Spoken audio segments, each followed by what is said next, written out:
Shalom Bapak Ibu Saudara, kiranya sukacita dan berkat Allah yang berlimpah-limpah senantiasa melimpahi hidup kita semuanya.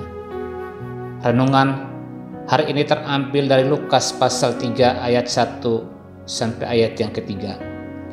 Dalam tahun ke-15 dari pemerintahan Kaisar Tiberius, ketika Pontius Pilatus menjadi wali negeri Yudea dan Herodes raja wilayah Galilea, Filipus saudaranya raja wilayah Iturea, dan Trakonitis dan Lisanias raja wilayah Abilene. Pada waktu Hanas dan Kayafas menjadi imam besar, datanglah firman Allah kepada Yohanes anak Sakaria di padang gurun.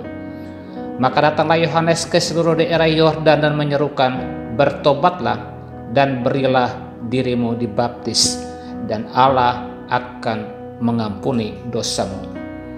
Tema menabur penginjilan menuai jiwa-jiwa. Bapak Ibu Saudara yang dikasihi oleh Tuhan, Injil bersifat universal,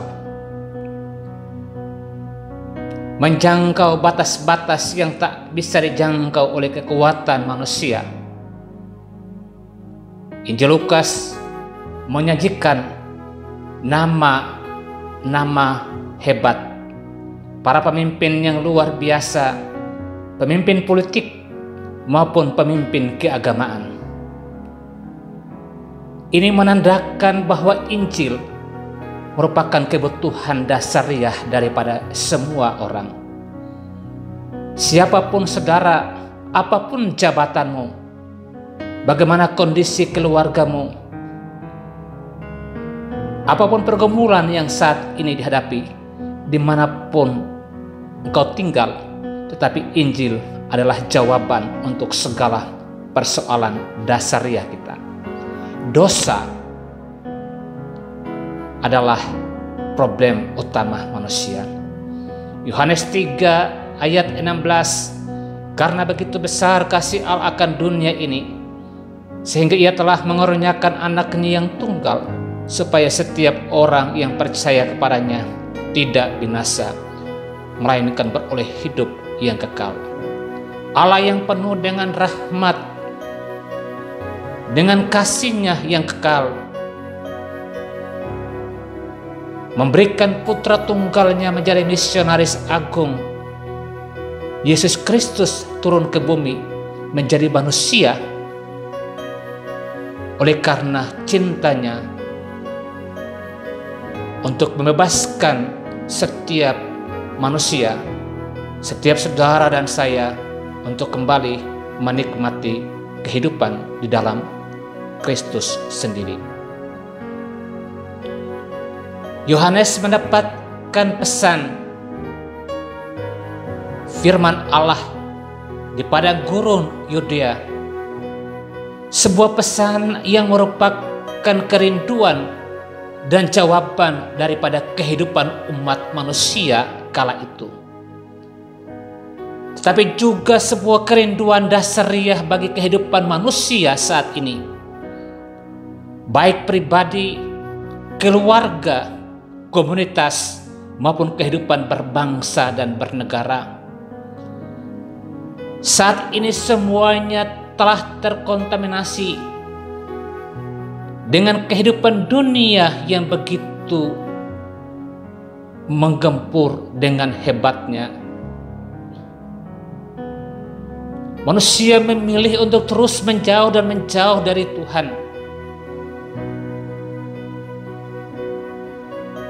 sehingga kehilangan apa yang paling mendasar,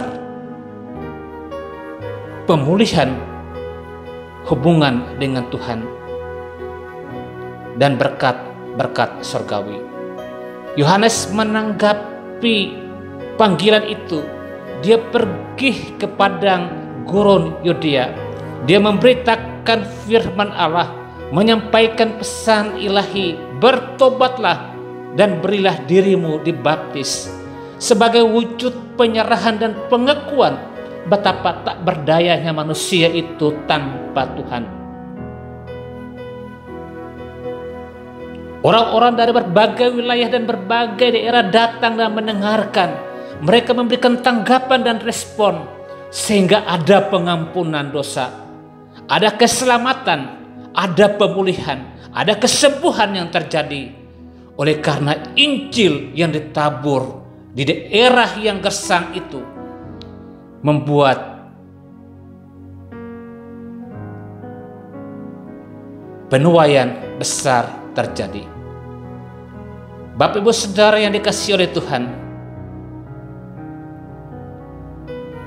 mengapa sampai saat ini Injil Kerajaan harus dan perlu untuk diberitakan? Ada dua hal yang paling mendasar dari teks firman Tuhan yang kita baca tadi. Yang pertama, Injil harus terus diberitakan karena kondisi manusia, kondisi gereja Tuhan, kondisi keluarga-keluarga, pribadi-pribadi saat ini mengalami kekeringan rohani. Mereka membutuhkan aliran air surgawi yang menyegarkan, yang memuaskan, sehingga boleh menemukan dan hidup dalam kondisi yang berkelimpahan. Padang gurun Yudea memang merupakan sebuah tempat yang kering dan tandus, tempat yang tidak dihuni oleh begitu banyak orang.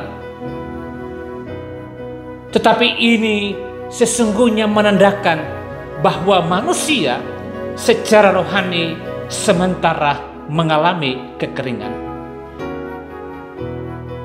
Di masa Yohanes dan di hari-hari ini pun ada begitu banyak keluarga-keluarga Kristen yang mengalami kekeringan rohani. Ada begitu banyak anak-anak Tuhan, bahkan pelayan-pelayan yang mengalami kekeringan rohani. Daerah-daerah yang merupakan kantong-kantong kekristenan mengalami kekeringan rohani. Mereka adalah orang-orang Kristen, tetapi mengalami kekeringan rohani.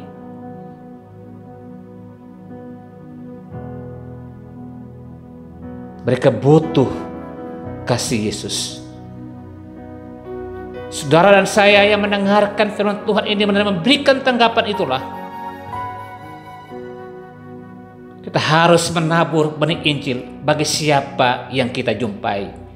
Apakah itu teman, apakah itu saudara, anggota keluarga kita, lingkungan pekerjaan kita, lingkungan tempat tinggal kita. Mereka membutuhkan kasih Yesus, kasih yang besar.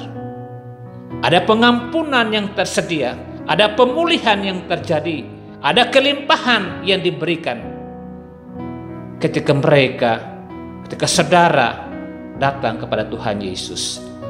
Yang kedua, hidup dalam kenyamanan beragama. Ayat 2 dikatakan pada waktu itu Hanas dan Kayafas menjadi imam besar. Lalu timbul pertanyaannya, jika ada Hanas dan Kayafas, mengapa harus Yohanes yang mendapatkan firman Tuhan itu untuk pergi memberitakan?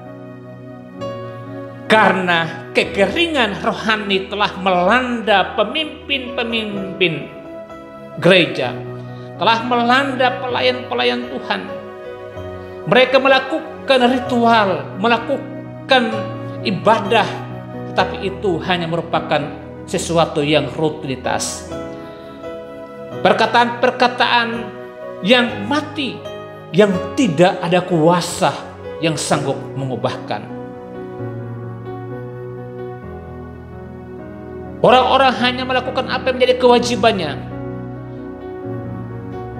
tanpa merasakan adanya ledakan kuasa Roh Kudus yang mengubahkan. Apa yang dikabarkan oleh Yohanes Pembaptis, bertobatlah dan berilah dirimu dibaptis dan Allah akan mengampuni dosamu, adalah perkataan yang dipenuhi dengan wibawa dan kuasa ilahi, sehingga menggetarkan setiap jiwa-jiwa yang mendengarkan. Orang mengalami sesuatu yang baru. Mereka dibangunkan dari kebiasaan yang lama. Oleh karena Roh Kudus bekerja dengan dahsyatnya.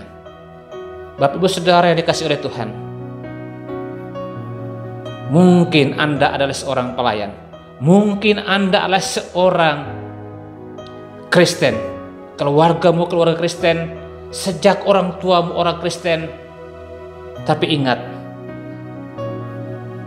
tanyakanlah dan koreksi dirimu, apakah hari ini, saat ini Anda mengalami kekeringan rohani?